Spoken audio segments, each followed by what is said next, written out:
Hi everyone, my name is Dr. Brian Corbin, and I'm going to talk to you today about a book called Make It Stick by author Peter C. Brown.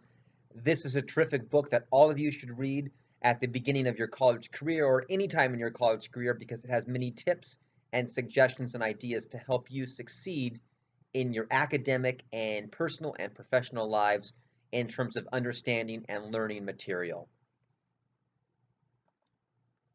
Here is a picture of the book, and I chose this book because it is a terrific book to help you understand how to better learn and how to recall information. I only wish I had learned this information when I was a freshman in high school many years ago. What can you learn from this book? You can learn how to retain information more successfully and, of course, learn it. You can learn how to become a better student. You can learn how memory is encoded. You can learn better study habits, and you can read stories about people who have turned their lives around by reconsidering how they study and following the principles of this book.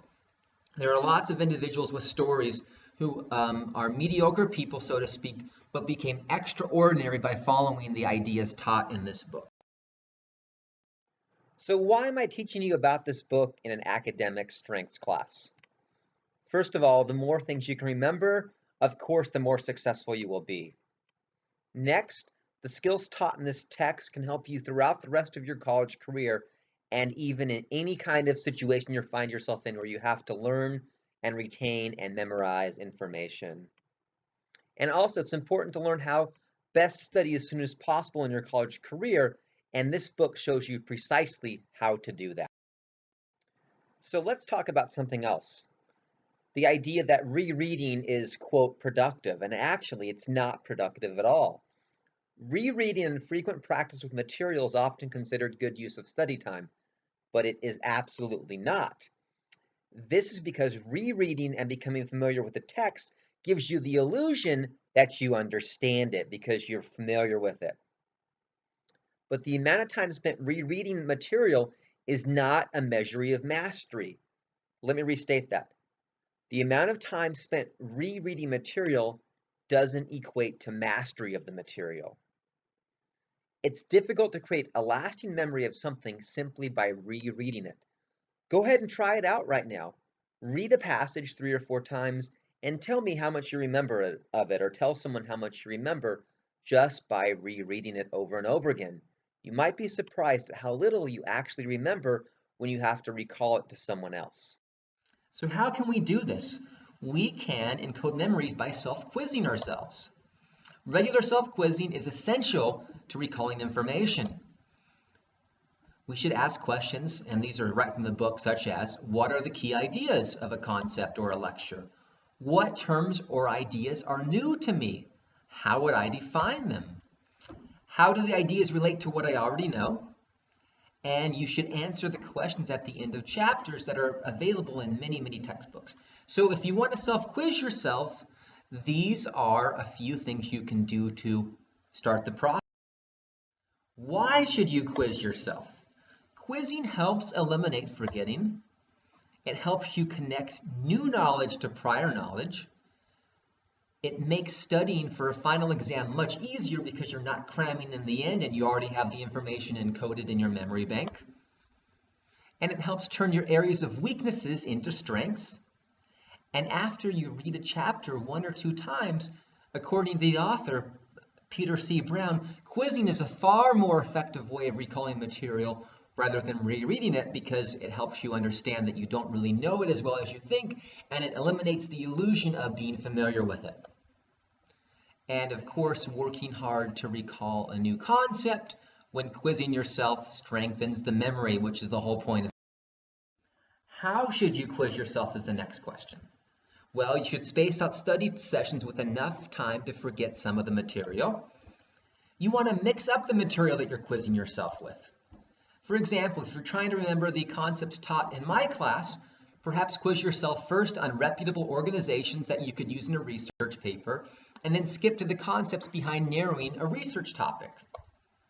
This concept is called interleaving. Why should I interleave?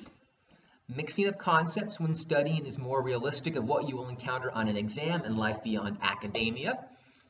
Of course, in life beyond academia, you're not going to see everything in block format. It's going to come at you in different forms. So that's why you should mix up the information. Interleaving also gives you an opportunity to forget some of the material and then come back to it later and further strengthen your memory of it. Let's talk about if you're taking a math class. You don't want to do a whole bunch of the same kind of problems at once. You want to mix them up with different kinds of problems to strengthen your ability to understand how to do them, because once again, you're making it more difficult on your memory, which in turn helps you remember stuff better by practicing and quizzing yourself. Here are some other strategies the book talks about. Elaboration, which is the process of finding additional layers of meaning in new material. Explain new concepts to someone else in your own words is one way you can elaborate. Explain how a concept relates to life outside of academia. This is very important to always think about the way a text and the way a lecture relates to life beyond the classroom, because you really want to apply the information outside of the class to your personal lives. You want to connect new concepts to prior knowledge and do so by writing it out, because it's more practice with the material.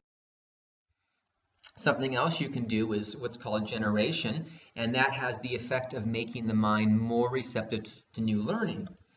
For example, you want to answer a question or solve a problem before being shown the answer. This involves using your creativity to try and solve a problem, and it helps you because you can explain key ideas and concepts before reading the details of them in a textbook. Trying to understand content before it is explained greatly improves retention. This is something that's very important to remember. So one thing you can do, of course, is to preview a text. What I mean by preview is go through the headers, go through the titles, and try and think about the information in a chapter, and then ask yourself questions about it before reading it. This will help you further understand the material and better recall it when you have to learn it. Next, reflection. This is a combination of retrieval practice and elaboration that adds layers to learning and strengthens skills. You want to write down what you learned from a lecture, discussion in a class, or even a chapter in a textbook.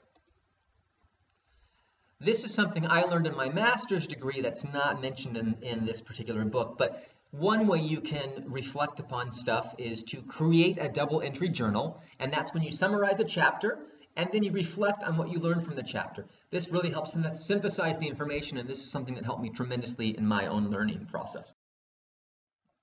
Conclusion.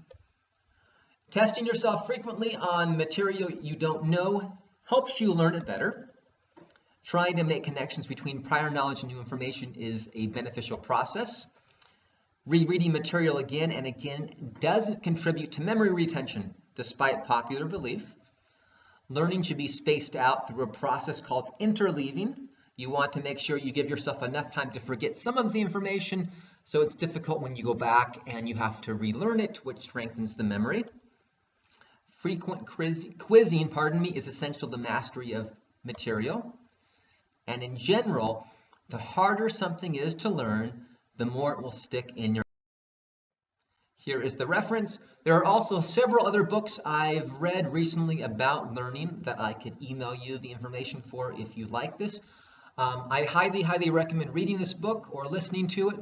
It really has opened my eyes in many ways to the learning process, and I wish I'd only learned these concepts when I was a freshman in a freshman in college back in 1999.